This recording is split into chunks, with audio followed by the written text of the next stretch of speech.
नमस्कार, आपका फिर स्वागत है प्लैनेट एक्स पर। हमेशा की तरह आपसे रिक्वेस्ट है, प्लैनेट एक्स को चैनल को जरूर सब्सक्राइब करें, वीडियोस को लाइक करें और फ्रेंड्स एंड फैमिली के साथ शेयर जरूर करें। दोस्तों, आज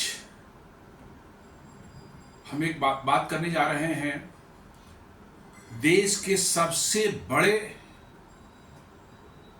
हाइड्रो इलेक्ट्रिक प्रोजेक्ट के बारे में। जी हाँ, देश के सबसे बड़े हाइड्रो इलेक्ट्रिक प्रोजेक्ट के बारे में। और इतना बड़ा हाइड्रो इलेक्ट्रिक प्रोजेक्ट आज तक देश में नहीं बना है। ये भी प्लानिंग स्टेज में है, एडवांस प्लानिंग स्टेज में है। शायद अगले कुछ 1-2 सालों में जो इसका कंस्ट्रक्शन शुरू हो जाए और आने वाले वर्षों में हम देख सकेंगे कि कितना बड़ा देश के लिए कितना महत्वपूर्ण है।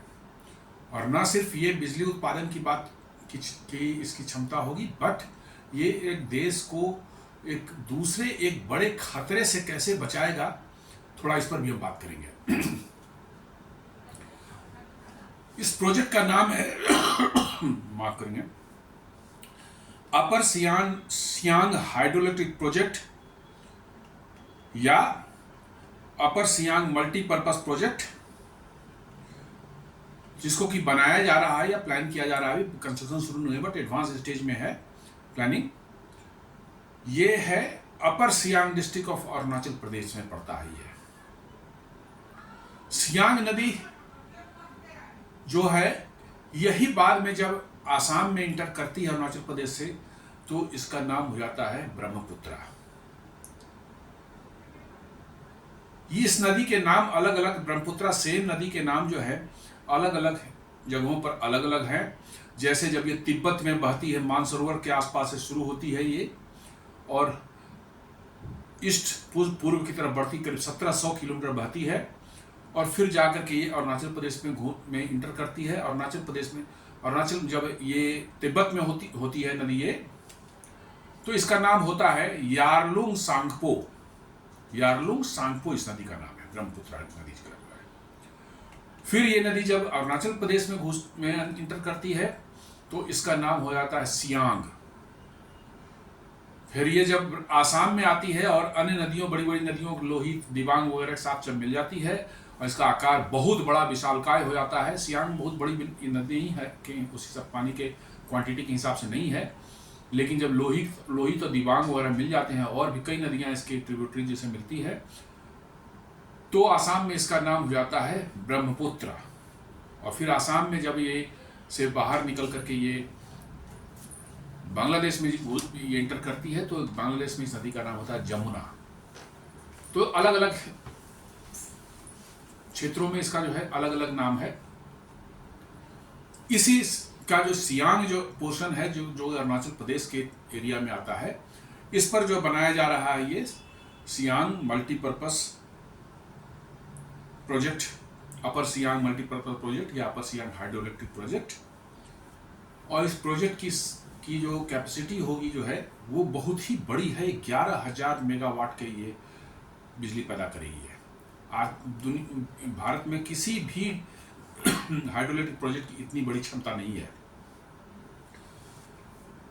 प्रोजेक्ट की प्लानिंग जो है वो एनएचपीसी कर रही है, क्योंकि एनएचपीसी को national hydro electric project power corporation जो है, NHPC national hydro electric power corporation, इसी को ये जिम्मा दिया गया है इस प्रोजेक्ट को प्लानिंग और इम्प्लीमेंटेशन का काम। ये बहुत बड़ी कंपनी है जो कि हाइड्रो इलेक्ट्रिक के मल्टीपल कई जो है देश के अंदर में बहुत से डैम्स ये बना रही है, ऑपरेट कर रही है, और एक बड़ी कंपनी मानी जाती है। नवरत्ना कंपनी के कैटेगरी में आती है ये अप्रैल 2009 से ही इसने प्लानिंग शुरू किया था, और अब जाकर के जो है ये 2028 में शायद इसका वर्क शुरू हो, जैसा कि प्लान के हिसाब से है। Hydro electric dam will be constructed in phases over A span of 15 to 20 years। Purpose of hydro electricity and flood control, ये दोनों चीजें हैं। फ्लड कंट्रोल भी करना है और हाइड्रो इलेक्ट्रिसिटी भी जनरेट करनी है इसे। कंस्ट्रक्शन जो है स्टार्ट होने की संभावना है 2028 में, और एक पहला पोर्शन इसका जो 2032 में शायद मतलब कि प्लान किया गया खोलने का, फर्स्ट स्टेज में थोड़ा सा पोर्शन, बट हमें लगता है कि नहीं, ये बहुत फिजिबल नहीं है, it may take more time. इस पूरे प्रोजेक्ट की कॉस्ट जो बताई गई है ये $13 बिलियन के आसपास में है, यूएस डॉलर के बराबर है।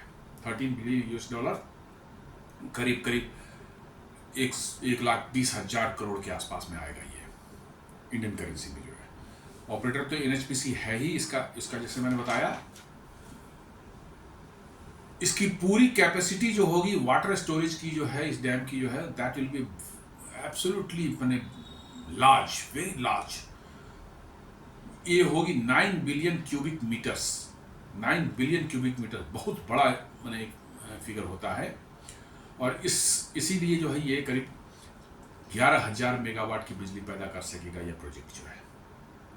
ये अरुणाचल प्रदेश के अपर सियांग डिस्ट्रिक्ट में है, जो कि बहुत ही ज़्यादा माउंटेनियस रीजन उसको बोलते हैं। बड़े बड़े ऊंचे ऊंचे पहाड़ उस एरिया में मिलेंगे आपको, गहरी घाटियाँ, गॉर्जेज जिसको बोलते हैं, वो आपको मिलेंगी वहाँ पर। और उन्हीं गॉर्जेज में जो है ये सियांग नदी जो बहती है, और बहुत पानी कम होने के बावजूद भी फ्लो इतना ज़्यादा है, और ऊपर से डाउन इतना ज़्यादा आती है इतना ज़्यादा डाउनवर्ड फ्लो है इसका, कि उसमें एनर्जी बहुत रहती है, और इससे जो है आपको बहुत ज़्यादा बिजली, हाइड्रोइलेक्ट्रिक बिजली बनने की प्रोबेबिलिटी रहती है इसमें। इंस्टॉल के ये डैम की जो हाइट होगी वो करीब करीब जो है रिवर बेड से करीब 300 मीटर, 300 मीटर, बहुत ऊंचा डैम होगा ये, 300 मीटर ऊंचा डैम। और इसकी इंस्टॉल्ड कैपेसिटी जो है वो करीब 11,000 मेगावाट की होगी ये। और एनुअल इसका जनरेशन कैपेसिटी होगा 47 बिलियन किलोवाट आवर्स, जिसको हम लोग 1 यूनिट इलेक्ट्रिसिटी बोलते हैं अपने यूजर्स के कंजम्पशन के टर्म्स में जो है। तो 47 बिलियन यूनिट्स ये बिजली पैदा करेगी ये। अब ये समझ लेते हैं कि इतने डिफिकल्ट एरियाज में, अरुणाचल प्रदेश के अपर सियांग में उतना डिफिकल्ट और इतना इकोलॉजिकली फ्रेजाइल एरिया में आखिर हम लोगों ने डैम बनाने की प्लानिंग क्यों की। ये सिर्फ इलेक्ट्रिसिटी जनरेट करने की पर्पस नहीं है इस डैम की। जैसा मैंने कहा, नाम इसका पहले सियांग हाइड्रोइलेक्ट्रिक प्रोजेक्ट था, बट बाद में इसे सियांग मल्टीपर्पस प्रोजेक्ट बना दिया गया। सियांग नदी जो इंटर करती है अरुणाचल प्रदेश में, इसके पहले ये तिब्बत में होती है, और उस समय जैसा मैंने बताया इसका नाम जो था यारलुंग सांगपो। और ये 1700 किलोमीटर जो है मानसरोवर के आसपास से निकल करके पूरब की तरफ बहती है। बड़े ऊंचे ऊंचे पहाड़ों के बीच से जो है, बहुत ऊंचे ऊंचे 7,000 7,500 मीटर की ऊंचाई वाले माउंटेन्स के बीच से दर्रे से जो है ये निकलती है, और ये आती है अरुणाचल प्रदेश के बिल्कुल पूरब की तरफ जो है एक नामचुंग बरवा करके जो है बहुत ऊंचा पहाड़, करीब ओवर 7,000 मीटर्स होता है, वहां पर आती है। और वहां से थोड़ा सा स्लाइटली जो है नॉर्थ की तरफ जो है इसका मूवमेंट होता है, और वहां से बिल्कुल यू टर्न लेती है। मानसरोवर से ये पूरब की तरफ 1700 किलोमीटर आई, और वहां सडनली जो है ये एक नॉर्थ की तरफ टर्न होती है, एक बहुत बड़ा यू टर्न ले करके जो है बिल्कुल साउथ में जो है घूम जाती है, और अरुणाचल प्रदेश में एंटर करती है। और वो टर्न जो है उसी को बोलते हैं ग्रेट बेंड। चूंकि कंप्लीट यू टर्न है तो उसको ग्रेट बेंड बोला जाता है। और वहीं पर जो है तिब्बत के अंदर में जो है चाइना जो है एक मेडॉग डैम बना रहा है, मेडॉग हाइड्रोइलेक्ट्रिक डैम बना रहा है। बहुत बड़ा डैम है वो, साइज के हिसाब से उतना बड़ा शायद ना हो, लेकिन उनमें वाट माने इलेक्ट्रिसिटी जनरेशन के हिसाब से जैसा उन्होंने डिक्लेयर किया है 60,000 मेगावाट। शायद दुनिया में कोई भी इतना बड़ा मतलब कि जो है हाइड्रोइलेक्ट्रिक प्लांट नहीं है। अभी सबसे बड़ा हाइड्रोइलेक्ट्रिक प्लांट जो है वो है आपको चाइना के अंदर में ही 3 गॉर्जेस डैम वाला जो है, जो करीब 20,000 मेगावाट की बिजली पैदा करता है। लेकिन ये उसका 3 गुना 60,000 मेगावाट का जैसा वो प्लान कर रहा है। और वहां से जो है उस डैम के बाद से जो है वो जो यारलंग सामको नदी जो है वो इंटर करती है अरुणाचल प्रदेश में, और वहां के बाद जो है इसका नाम सियांग हो जाता है। तो जहां पर डैम के बाद जो ये यारलंग सामको जो नदी जो है वो जो गिरती है नीचे, ये आप सुनकर हैरान हो जाएं कि इतनी छोटे से स्पैन में थोड़े ही डिस्टेंस के अंदर में ये ऊपर से 3000 मीटर तक नीचे आ जाती है, 3000 मीटर तक आ जाती है, और तब अरुणाचल प्रदेश में इंटर करती है ये। और ये 3000 मीटर नीचे आ जाना ही जो है ना, ये 60,000 मेगावाट जो आप देख रहे हैं, 60,000 मेगावाट, ये उसी के कारण है। क्योंकि हाइड्रोइलेक्ट्रिसिटी में जो है आपका पानी जितना ऊपर हो और उसको पाइप के जरिए, टनल के जरिए जितना आप नीचे ले जा सकें, क्योंकि वो पानी के बेसिकली हमने जो है स्टैटिक एनर्जी जो उसकी है, पोटेंशियल एनर्जी इसको बोलते हैं, उसको हम इस्तेमाल करके जो है हम बिजली बना रहे हैं। तो जितनी ऊंचाई पर पानी होगी और जितने क्वांटिटी में होगी उतना ही ज्यादा बिजली पैदा होगी। यदि क्वांटिटी कम भी है लेकिन ऊंचाई बहुत ज्यादा है तो बहुत ज्यादा बिजली बनने की संभावना होगी। क्वांटिटी बहुत ज्यादा है, फिर यदि ऊंचाई जो पर नहीं है, थोड़ा ही से ऊंचाई पर, तो बिजली बहुत ज्यादा नहीं बनेगी। ये तो नॉर्मल जो है ये है, इसके बारे में जो ये थ्योरी है।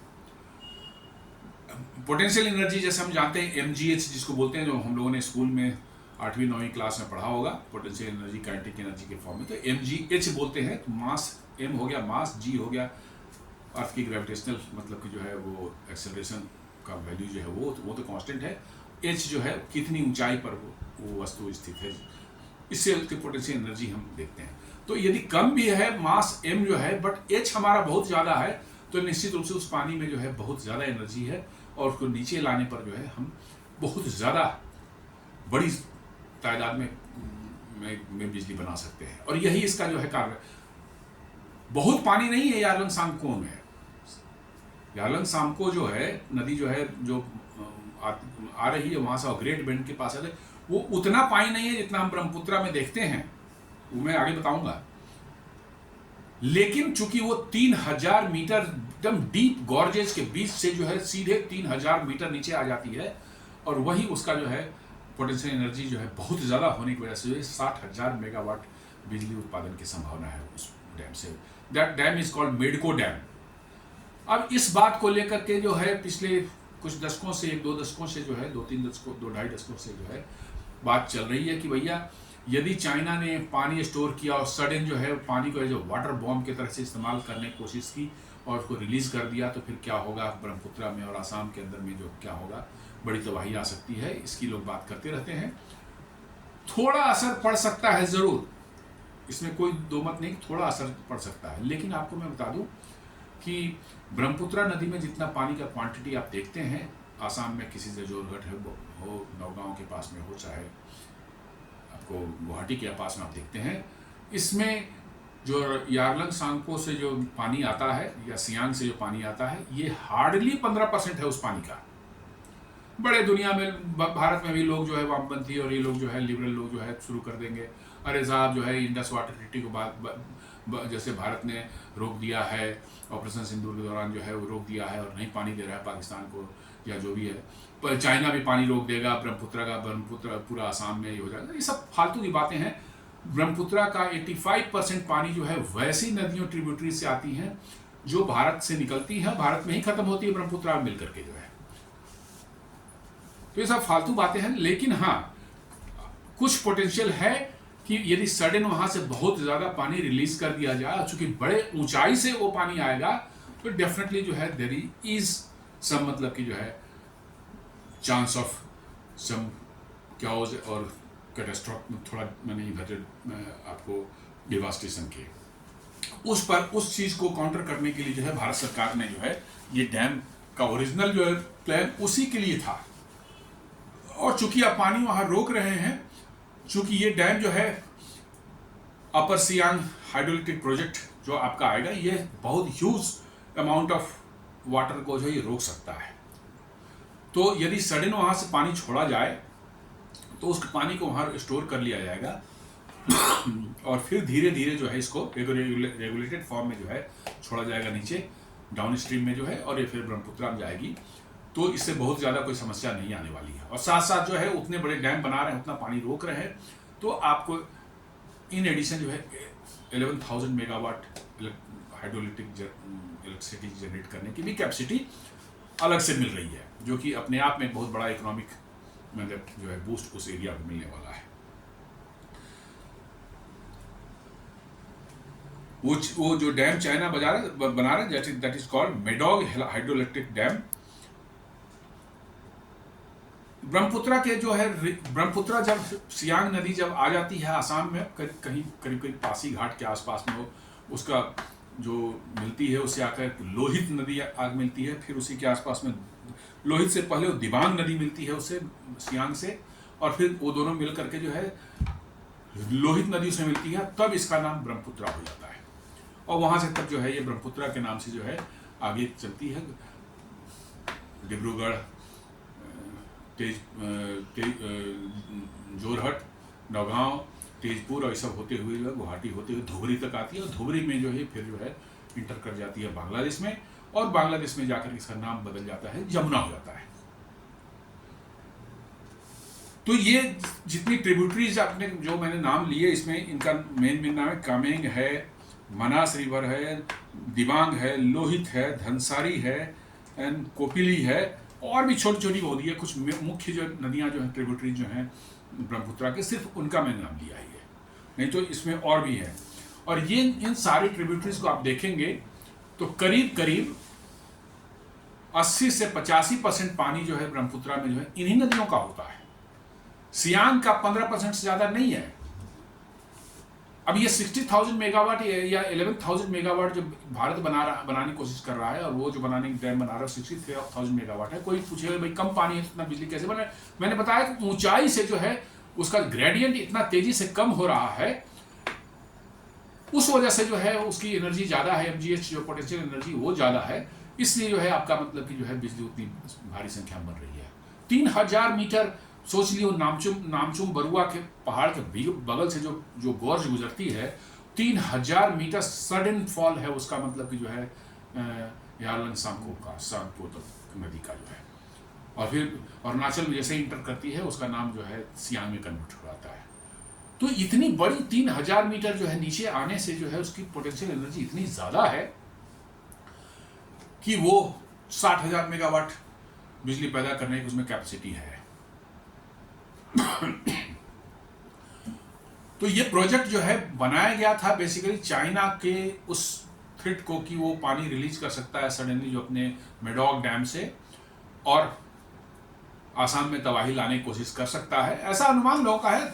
रिटेन में चाइना ने नहीं कहा, लेकिन बट चाइना की जिस तरह की रही है पॉलिसी और जिस तरह का उनका अप्रोच भारत के प्रति रहा है, एनीथिंग दे कैन डू, तो उसको काउंटर करने के भारत ने अपर सियांग मल्टीपर्पज प्रोजेक्ट जो है ये प्रोजेक्ट शुरू किया, और उसमें 11,000 मेगावाट की हाइड्रो इलेक्ट्रिक जनरेशन कैपेसिटी भी उसमें ऐड कर दी। तो एक बहुत बड़ा प्रोजेक्ट होने वाला है ये। अरुणाचल प्रदेश में बहुत से हाइड्रो इलेक्ट्रिक प्रोजेक्ट्स प्लान किए गए, कुछ अंडर एग्जीक्यूशन है, कुछ प्लानिंग स्टेज में है। करीब करीब उनका कैपेसिटी करीब 41,000 मेगावाट का है, और उसमें अकेले इस एक डैम का कैपेसिटी का जो है कंट्रीब्यूशन है 11,000 मेगावाट। ये सारे मैंने बन जाए तो हिमाचल प्रदेश वर्चुअली भारत का एक इलेक्ट्रिक पावर हाउस बन जाएगा। हाइड्रो इलेक्ट्रिक की इतनी पोटेंशियल है अरुणाचल प्रदेश में, सभी एक्सप्लॉइट नहीं अब शुरू हुआ है। मुझे लगता है कि एक बहुत बड़ा कंट्रीब्यूशन देश के मतलब जो है इलेक्ट्रिक उत्पादन में, बिजली उत्पादन में जो है अरुणाचल प्रदेश का होने वाला है। तो दोस्तों ये एक छोटा सा विश्लेषण था भारत के सबसे बड़े हाइड्रो इलेक्ट्रिक प्रोजेक्ट जो अरुणाचल प्रदेश में बन रहा है उस पर। इसकी बहुत चर्चा नहीं होती, समाचारों में भी ये नहीं आता, और इसकी जानकारी भी ज़्यादातर लोगों के पास नहीं, क्योंकि मीडिया में नहीं आता तो जानकारी भी नहीं होती। बट इस पर काम चल रहा है, 2028 से एक्चुअल कंस्ट्रक्शन शुरू होने वाला है। वी होप कि उसके बाद 8-10 सालों में डैम जब बनकर तैयार होता है तो उस इलाके की जो है बिजली समस्या को बहुत हद तक ये जो है कम कर देगा, और साथ साथ जो है हमें चीन के से जो एक वाटर बॉम्ब का डर है उससे भी आपको शायद हम लोगों को बचा पाएगा। तो इसके साथ ही आज का ये विश्लेषण मैं समाप्त करता हूँ और आपसे फिर एक्सपेक्ट करता हूँ कि आप हमारे इस चैनल को जरूर लाइक करेंगे, प्लैनेट एक्स को सब्सक्राइब करेंगे, वीडियोस को लाइक करेंगे और फ्रेंड्स एंड फैमिली के साथ शेयर करेंगे। धन्यवाद।